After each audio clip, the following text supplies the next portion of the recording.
Сайн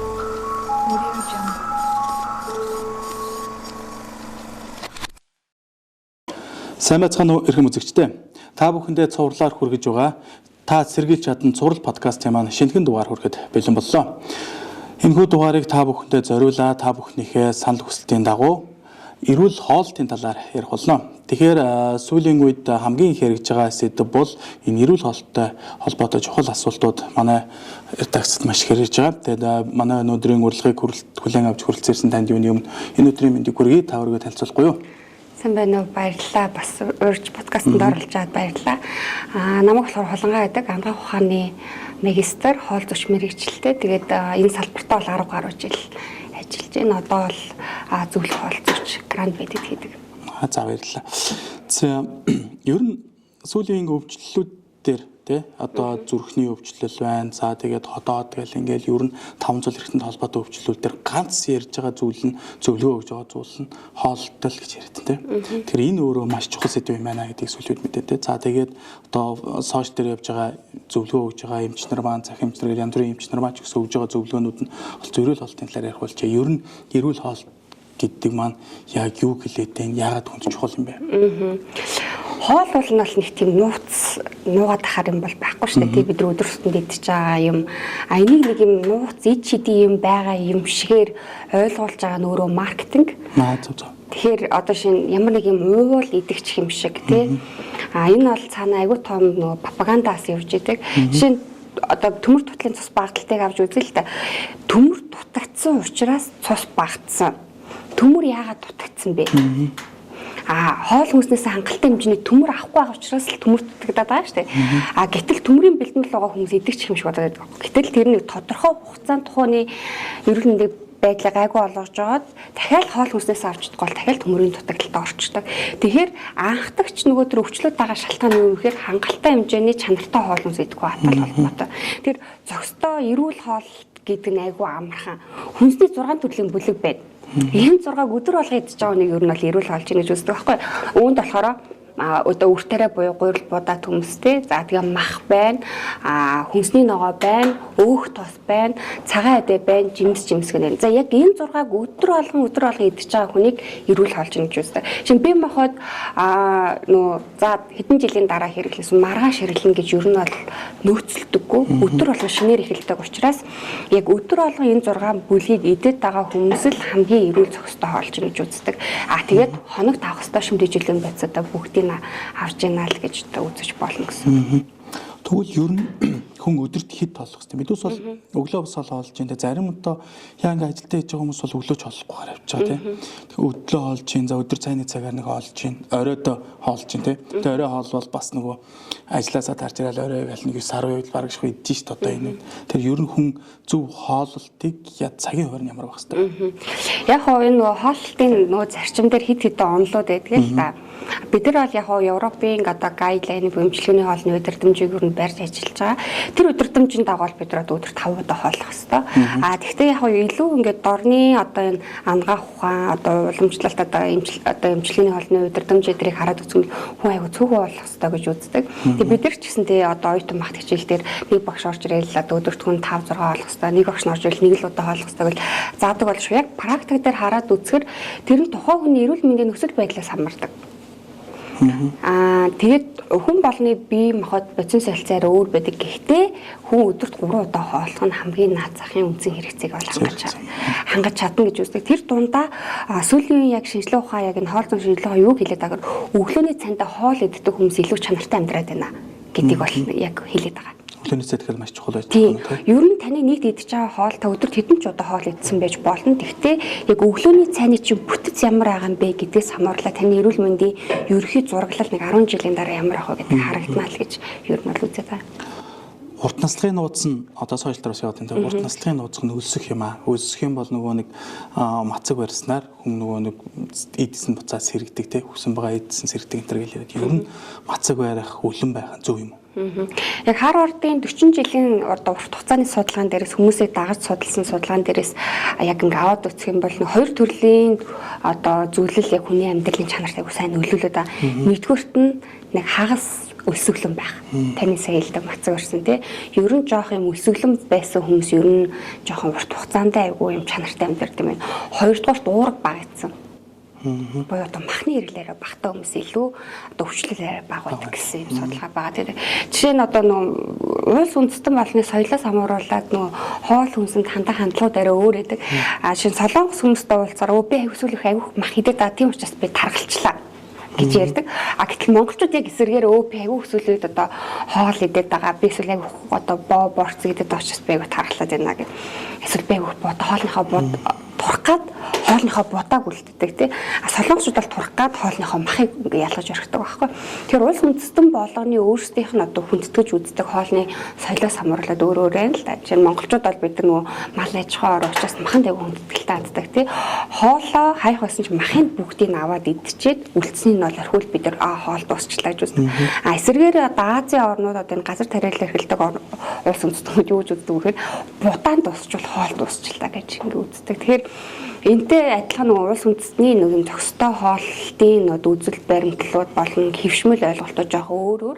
Гэхдээ ерөөхдөө бол түрүүний хэлсэн яг энэ 6 үндэсний бүлгийг бүгдийг хэрэгжилж байгаа хүмүүсийг л хамгийн эрүүл зохистой олж байна. Бас тэгээ амьдралын чанар нь хамгийн өндөр байна гэж үздэг. Тэр 6 төрөлд та бол одоо гурил бүтээгдэхүүн ороод байгаа. Тэгээ үр тарианы ихэр гурил бүтээгдэхүүн. Жишээ нь турах гэж байгаа фитнес хийж байгаа хүмүүст бол одоо багш нар зөвлөдөг шүү дээ. Тэгээ хоёр төрлийн хүнсээр сахара хол. За тэгээд нүүрс ус буюу гурилаа хас. Одоо бүр бойл. За тэгээ гуравдугаарт нь яг хэрэглэл транс тосоо хэрэглэх гэдэг. Ер нь энэ монголчуудын хоол хүнсийг л хараад хаад ер нь гурил бол маш төлхөө хэрэглэж байгаа юмстэй тий. Ер нь гурил хүний бие хэрэгтэй мэрэггүй юм яг.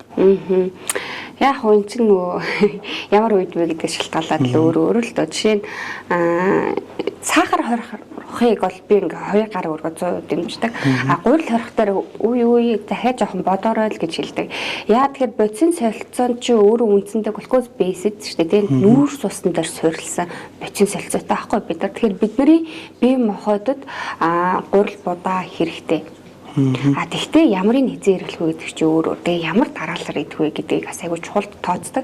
Тэр нийт одоо шинэ Финланд хамгийн сүүлд 2023 онд хаа хоолтынхаа зарчмыг өөрчилсөн. Одоо бид нар нийт илчлэгийн 50-60% нь одоо нүүрс уснаас авна буюу гурил бодаанаас авна гэж үзээд байгаа бол Финландд 45% хүртэл бууруулсан байхгүй. Тэгтээ 45-аас доош буурахад хүний эрүүл мэндэд дахиад сөргөнөлтөө. Тэгэхээр ихтгэн бол эрүүл мэндэд аюултай, багтах юм бол дахиад бас эрүүл мэндэд сөргөнөлтөө байхгүй. Тэгэл нөгөө нэг бүдүүн гээц, нарийн гээц, за тэгээд нөгөө энэ ходоо гэдэг чинь гөрүүлцэж үйл ажиллагаа явуулж байгаа шүү дээ. Ялангуяа бүдүүн нарийн гээц гөрүүлцэж байгаа. Гэтэл тэр гөрүүлзүүлээд байгаа юм болохоор эслэг байхгүй тий, эслэг гурил бодоо байдаг. Огт хэрэглэхгүй байх нь өөрөө эрүүл мэндэд бас сөргөнөлтөө үзүүлж байгаа. Тэр хэрэглэх хэрэгтэй. Сүүлийн үед нөгөө нэг бидний монгол хүний хэрэглэх ёстой зүйл бол одоо энэ нөгөө гентэй чих холбоотой тийм. Плюс гений 5% дэш ген маань ямар хүмүүс хэрэглэсэн тэр л одоо бидэнд таарна гэж ингэж байна. Гэтэл сүүлийн үед олон үндэсний хоолнууд их орждог болсон тийм. Түүнийг хэрэглэдэг хүмүүс. За жишээ нь будаа бол ер нь сүүл монголчууд одоо тэгтэл гурил дүгэр бүл байж тээ тийм. Даал дантаа яддаг. За халуун ногоотой хоолыг бол маш төлхөө хэрэглэдэг ингээд айлуурхууд ингээд боллоо тийм. Тэгэхээр яг ер нь монгол хүний яг ген талдаач гэдэг юм уу үнэхээр махаа идэх ёстой юм уу эсвэл одоо тэр бус орны соёлыг ингэж идэх ёстой юм уу яг хүнсэндээ юуг илүү төлхөө хэрэглүүл монгол хүнд яг тохирох вэ энэ бас улирлын чанар нөлөөлөх үү? За яг Монголоос олцсон хамгийн эртний олдор 5000 жилийн настай байхгүй таны аав чи аав ингээ өвөг эцэг дэше 5000 жил яваад олцсон олдураас шүднээс нь судалгаа авдаг сүүний өрөг илэрсэн. Буюу монголчууд маш урт хугацаанд сүү цагаат дээрэлсэн. Монголчуудын уламжлалт хүнс гэвэл цагаат орно. Тэгээ монголчууд бусад улс үндэстнээс илүү өвөрмцөөр онцлогоор цагаан эдэг боловсруулж хэрэглэдэг. Жишээ нь солонгосчууд кимчинээсээ ашигтай бактери авдаг. Тэр бол ингээ бактериар ингээ эсэж байгаа шүү дээ. Японочууд болохоор даршилсан байцаанаас ашигтай бактери авдаг бол монголчууд цагаан эднээс авдаг.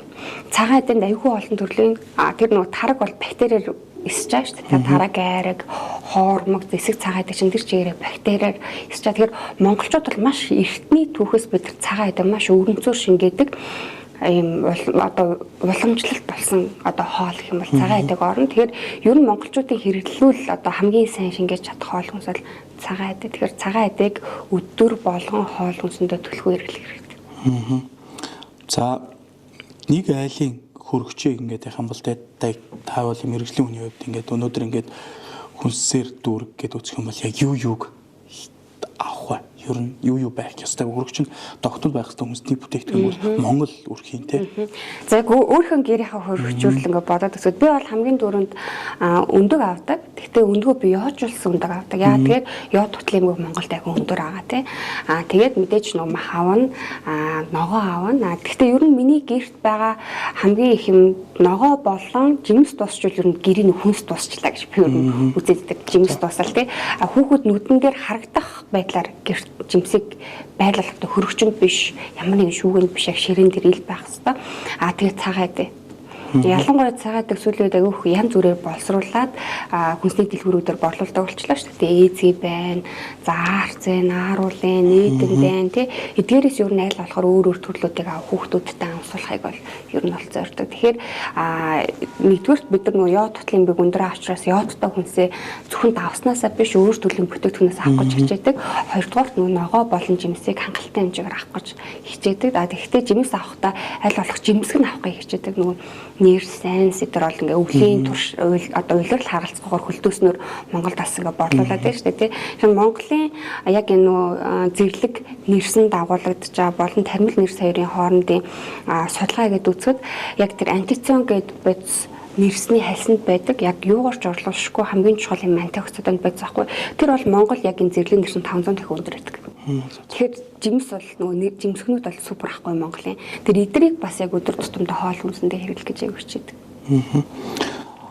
Ер нь хүн өөрийнхөө биед ямар одоо эрдэс дутж байгааг те ер нь яаж мэдэх вэ? Одоо яг ингээл ам хатаад байна ч гэдэг юм уу те эсвэл арь суурашаад байна гэвэл тэм төрлийн бүтээгдэхүүн гээл да цус яагаад гэвэл төмөрч гэдэг юм таны төрөө хэлснээр те. Тэр энийг нэгдүгээрт хүн яаж мэдэх вэ? Хоёрдугаарт тухайн тэрийг нөхөнд хүнснээсээ одоо нэмэлт бүтээгдэхүүн биш хүнснээсээ аваа гэвэл тухайн хүнсний бүтээгдэхүүн байгааг тэр бүтээгдэхүүн байгааг ер нь яаж мэдэх боломжтой вэ энгийн те. За шинэ сууж байгаа босоод толгойр гэдэл төмөр төтлийн цус багталт байж магадгүй.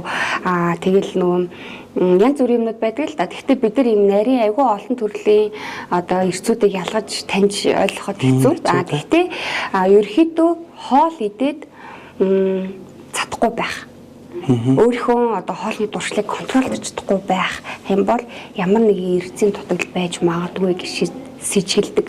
Тэгээд эрдсэн шинжилгээ өрөөл гэж үздэг. Тэгээ яг төмөрийг шинэ бид нар төмөр тутлын цус багтал Монголд аягүй өндөр учраас яод тутлын бэг хоёр аягүй сүлээд өндөр аваад учраас энэ хоёр кейс дээр яриад байна л да.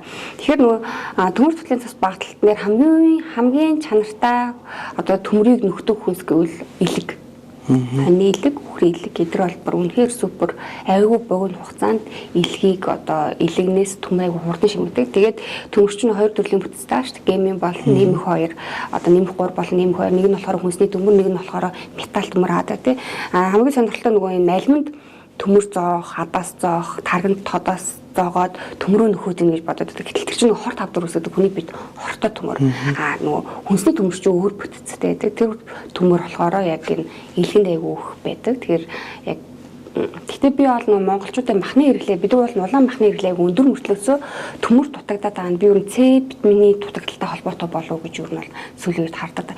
Яагаад энэ олон жил баг 30 жилийн турш төмөр тутлын цус багталтай өндөр гарлаа шүү дээ. Яагаад ийм олон жил өндөр гараад байгаа вэ гэхээр бид нэг мах идэхгүй байгаа одоо төмөрөөр баялаг хоол хүнс идэхгүй байгаа бол биш. Эсвэргээрээ төмрийг шингээдэг яг тэр С витамины дутагдал өндөр байгаа учраас тэр нөгөө ногоонууд, жимснүүд бид нар хоол хүнсэнд хэрэглэхгүй байгаа учраас төмөрийн дутагдал үүсээд юмнууд аа л гэж юу нь бол би сүүлийн үед өгнөд тааш. Яг энэ бол яг судалгаагаар тогтоогдсон биш зүгээр миний ажиглалтаар бол би бол тэгж бодож байгаа. Хүүхдийн хооллолт насан турш үний хооллолт, за эмэгтэй үний хооллолт энэ төр гэдэг ер нь өөр байх юу. Гэрд бол одоо ингээл бүгдээрээ бид ус чирээ төрөл оройд нэг хоол идж байгаа тийм нэг тогооноос бүгд идж байгаа. За өглөөний цай ч гэсэн ингээл адилхан идж байгаа. Тэг ер нь өөр байх хэрэгтэй юу. Яг 5 хүртэлх насны хүүхэд дээр ер нь жоохон бид нар онцгой анхаарах хэрэгтэй. Яг тэгэхээр хүүхдийн уураг тарих айгу хөгжиж байгаа. Тэг энэ дээр тусны хэрэглээ том хүмүүс бас илүү өндөр байдаг байхгүй. Тэг өсвөр насн дээр ингээ ороод эхлээд хүүхэд насн дээр ингээ уургийн хэрэглээрээ барьцангуй бага байжсэн нь өсвөр насн дээр харьцангуй нэмэгддэг. Тэр өсвөр насны эрэгтэй хүүхдүүд ер нь ааваасаа илүү бараг 2 дахин илүү хийх гэдэг. Угаасаа хоног тавах хэвээр шимтгийжлийн одоо бодисуудын агуулмжийн ч гэсэн илүү өндөр ахгүй. Тэгэхээр яг нэг тоогоноос бид нар хоолж олно. Гэхдээ бид нар нөгөө хүүхдүүдэд аягүй сайн чеклэх хэрэгтэй. Сүг уусан уу, жимсээ эзэн үү, ногоо эзэн үү өнөөдөр те. Сургалт би өглөө ямар хоол өглөө, орой ямар хоол өглөө. Жишээ нь би бол унтахын өмнө хоёр хүүхдээ чеклэлчдэг байхгүй. За өнөөдөр за жимсээ эзэн байна. Ногоогоо сургууль дээр цэцэрлэг дээр ээжлээ. За тэгвэл одоо сүүх хөрүүлж байгаа унтчих болох юм байна. Эсвэл за орой унтахын өмнө хэдүүлээ тарг байгаад унтчихъя гэдэг ч юм уу те. Эсвэл за нэг халбаа нэг нэрс идүүлчээ. Нэрсэн майн идүүлчээ. За ингээ өнөөдрийнхөө шимтгийжлэг авчлаа гэж үздэг ч юм уу те. Тэгэхээр ер нь бол яг нэг гэрт бид нар хүн болгон тусдаа хоол хийх боломжгүй. Ер нь бол яг 2 хүртэлх насны дээр ээжүүд бол харьцангуй хүүхдүүдэд тусна хоол хийгээд өгч байгаа. Тэгвэл энэ дээр нэр анхаарах юм дээр баг яг энэ 6 сартаагаас 1 нас хүртэл хүүхдээ яг энэ бор хоолнд орж байгаа юм чухал үе ааш тий. Тэр сүүлийн үед ээжүүдийн нэг амар том гаргаад байгаа над дээр зөвлөгөө авч байгаа ээжүүдээс гаргаад алдаа нь хүүхэд мах идэх хэрэгтэй байхгүй юу? Мах өгөхгүй зөвхөн ногооны цутангаар хүүхэд оруулаад байна. Энэ бол амар том аюул. Хүүхэд ээжээсээ төмрийн нөөцтөө 6 сар турдаг байхгүй юу? Төмрийн нөөцтөө дөрөв тэр нь 6 сарын дараа дуустдаг. Яг энэ дуусж байгаа моментээр бид нар одоо бор хоолнд оруулж байгаа. Бор хоолнд оруулж байгаагийн одоо нэмэлт хоолнд оруулж байгаа хамгийн том учир шалтгаан мах идэх хэрэгтэй байдаг. Тэгэхээр цутан ногоо идүүлж болно. Олон төрлийн ногоо амсуулах хэрэгтэй. Гэхдээ тэр боломж нь заавал махтаах хэрэгтэй. Тэгээд хүүхэд 6 сартадаа л 5 сартадаа л анх миксер зөө хоол идэн тэрнээс биш хоолнуудын хэмжээ ингэж жоох томрох хэрэгтэй. Томроод хүүхэд нэг настаа хүрэхэд яг гэрийнхэнтэйгээ адилхан хэмжээтэй хоолыг хазахгүйгээр хахаж одоо ингэж юу авахгүйгээр идэж сурах хэрэгтэй байхгүй. Тэгэхээр нэг ээжүүд маань хүүхдээ хитрхи нөө бөөцөлөөд яг энэ хэрчилтийг томруулахгүйгээр явцдаг. Гэтэл монголчууд хамгийн анх хүүхдээ яаж бор хоолнд оруулдаг гэсэн бэхэд сүүлийн үг хөвөлдөг гэсэн. Энэ бол уурга дахинд маш чухал. Тэгээ булчин мах хөвөлдөг гэсэн тий. Мах зулгаалгаж сурах нь аягүй чухал. Мах идүүл сурах. Тэгэхээр ер нь яг онцлог гэх юм бол нөө гэр бүлийн хоолтноор онцлог юм бол яг энэ 2 хүртэлх насны хүүхдээ хоолтноор ээжүүд маань тэн дээр аягүй анхаараарай л гэж хэлмээр. За хоол хүнсээс гадна энэ усны хэрэглээ, шингийн өмнө хэрэглээ гэж байгаа тийм. Өдөрт насан турш бол 3 литрээс орчим шингийн өмнөг хэрэглэх хэрэгтэй. Энэ юу н хэр бодит вэ? Энэ нь болохоор тухайн бензингээс хамаарна л да. Ер нь бол бодиттой нэг 2-3 литр. Одоо байгаа бензингийн хамгийн амархан томьёо гэвэл одоо байгаа бензингийн 35-аар өржүүлээд таны хоног дуух хэвээр усны хэмжээ гаргаж байгаа хгүй шинэ би 100 кг гэвэл 35 өржүүлэлт 3.5 литр ус. За тэгэхээр тэрнээс доош бол өржүүлэлт харчвал таны хоног дуух хэвээр усны хэмжээ гарч байгаа хгүй. Тэгвэл тэрийгээ нэг шүл болон бусад ууж байгаа уухнууд хасаад үлдсэний шингийн хэлбэрээр ус хэлбэрээр бол хамгийн сайн тохиромжтой гэж үзэж байгаа. Ер нь зүгээр энгийн одоо боталсан ус уугаад байхад зохимжтой байс та тий. Заавал юм одоо тэр юунд нь ямар ч нэг төрлийн селон цай ч юм уу, ногоон цай ч юм уу те эсвэл амин дэв мэтэр байх шаардлагагүй зүгээр боталсан усаа энгийн усаа уудаг гэж болно үстэй тэр юм бол. Болохгүй яг ер нь бол энгийн монголчуудын бас нүнүүд бидний нүнд нэг юм усны хэрэглээгүй баг шээ. Хар ус битээ уу гэж ер нь баг хахад бол ингээ өсөгцөн тий. Тэгээ яг тухайн үед усыг буслаж уудгүйгээс болоод гизний гүйлгээл талтар төвчнүүд айгүйх байсантай холбоотой ер нь усыг жоохон хязгаарласан байж магадгүй гэж би бол боддог. Тэгэхээр одоо л ер нь шингийн юм айгүй сайн уух хэрэгтэй. Ногоон цай шингийн сайн уугаараа гэж явуулж байгаа ногоон цайгүй уугаа тэрнтэй холбоотой бөөрийн үйл ажиллагаанд тэр хямрал гарсан одоо тохиолдлууд ер нь сүүлийн үе жоохон ирээд байгаа. Тэгэхээр ногоон цай чинь бас тийм хэтрүүлэн хэрэглэдэг хүнс бол биш. Тэгэхээр өдөрт уух хэвээр усныхаа хэмжээг айгүй сайн баримтлаад гэхдээ цай гэхээс яг цай зөвлөд би ер нь бол хар цай зөвлөдөг. Тэгээд ялангуяа нүү дугуй болон дараа чанцсан цайнууд ер нь бол Монгол тохиромжтой шүү дээ. Тэгэхээр эрүүл мэндийн байгууллагаас юу зөвлөд өгдөг вэ гэхээр та өөрийнхөө 90 тойронд 3,000 м буюу 3 км дотор байгаа хоол хүнсээ эдийн чинь таны бие махбод шинжил болно л гэж зөвлөдөг байна. Тэр усаа Италиас зөөж, жимсээ Солонгосоос зөөж идэх хэрэггүй Монгол тагаа хоол хүнсээ эдэл гэж зөвлөдөг. Яг тань дээр очиж эмчилгээ үйлчлэгээ зөвлөгөө авч байгаа хүмүүс. За сая бол та төмөрийн дутагдлыг байна, йодын дутагдлыг байна гэж байна тийм. Яг хоол хүнстэй холбоотойгоор монголчуудын хамгийн их алдаа гаргаад хамгийн их зөвлөгөө авч байгаа зүйл юу вэ? Яг олон байна. Гэхдээ тэр дундаа миний бүр яг жинхнээс анхааруулж илмээр байгаа зүйл юу юм бэ гэхээр ээжүүд яг хоолны дэглэм барьдаг. Тэрийг та өөрөө л барь гэж хэлмээр байгаа. Хүүхэд бага байх тусмаа янз бүрийн хоолны дэглэм барихны эрүүл мэндэд айгүй эрсдэлтэй. Жишээ нь гурил бодоо мууган гэдэг гэр бүлийнхэн гурил бодоо гасчдаг. Гэтэл хүүхдийн яг өсөлтийн эд үедээ нүүрс усны дутагдлалд орохоор яадаг хөр өндөр одоо өсөл зогсдог. Тэгэхдээ тэрийг хүүхэд амьдралынхаа айлч мөчөд айлч хооронд буцааж нөхөж авах боломжгүй байхгүй. Нэг шинжлэлийн дутагдлалд орчвол Тэгэхээр ээжүүд маань янз бүрийн энэ тэндээ сонссон юм а өөр дөрөө л ашиглаарай гэж би бол авих зөвлөдөг. Тэгээд хүүхэд бол ерөөсөө хамгийн хурдан одоо шинэ жилийн туталд ордог. Хамгийн хурдан гэдэг одоо эрүүл мэндийн хувьд нөлөө авдаг. Том хүн бол яах вэ те та янз бүрийн одоо өрнөц хоолны дэглэм байрлаа гэхэд таны эрүүл мэндээр 10-аас 15 жилийн дараа мэдэгдэх байхгүй юу? Гэтэл таны одоо байгаа эрүүл мэндийн байдал чинь таны 10 жилийн өмнө юу эдчихсэн бэ гэдгийг чи илэрхийлж байгаа. Гэтэл хүүхэд яг өсөж байгаа бодис солилцоо амар хурдтай явагдаж байгаа үедэр янз бүрийн хоолны дэглэм байх нь хүүхдэд шууд нөлөөлдөг. 6 сарын дараа ихэд шууд харагдаад эхэлдэг байхгүй юу? За ер нь бидний ярилцах цаг нь өндөрлж байна. Ямар ч байсан маш хэрэгтэй зөвлөгөөнүүдийг бүгд хугацаанд бидэнд өгсөнд маш баярлалаа. Яг хөө зүгээр сүүлд нь бидүүс яг хоол хүнсний талаар ярих хөстэй. Гэхдээ бидүүс хоол хүнс ингээд усны хэрэглээ ингээд ярьж байгаа ч гэсэн хоол хүнснээс гадна монголчууд нэмэлтээр тэ ямар төрлийн зүйлийг нэмэлтээр хэрэглэх ёстой бай тэ. Одоо та дөрөв витамин центр гэж хэлдэг шүү дээ тий.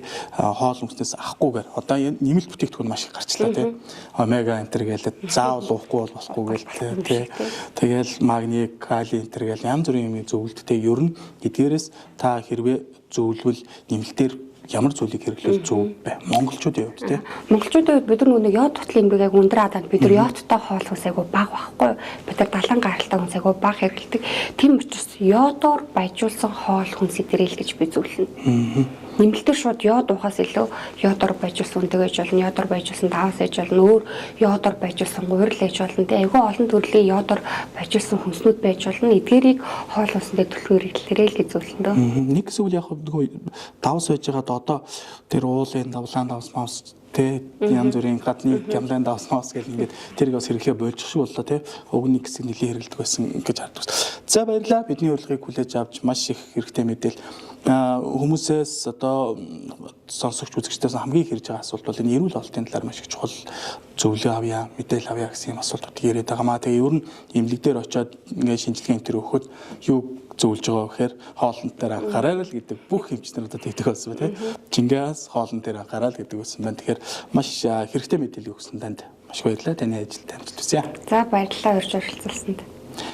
Хэрхэм үзэгчдээ та бүхэндээ цувралаар хүргэж байгаа та сэргийлж чадна подкастын маань шинэ дугаар та бүхэнд хүрлээ. Энэ удаагийн дугаараар бид эрүүл хоолтын талаар та бүхэндээ хэрэгтэй мэдээлэл өгч чадсан гэдэгт итгэлтэй байна. Ингээд дараагийн дугаараар иргэн уулзлаа. Түр баяртай.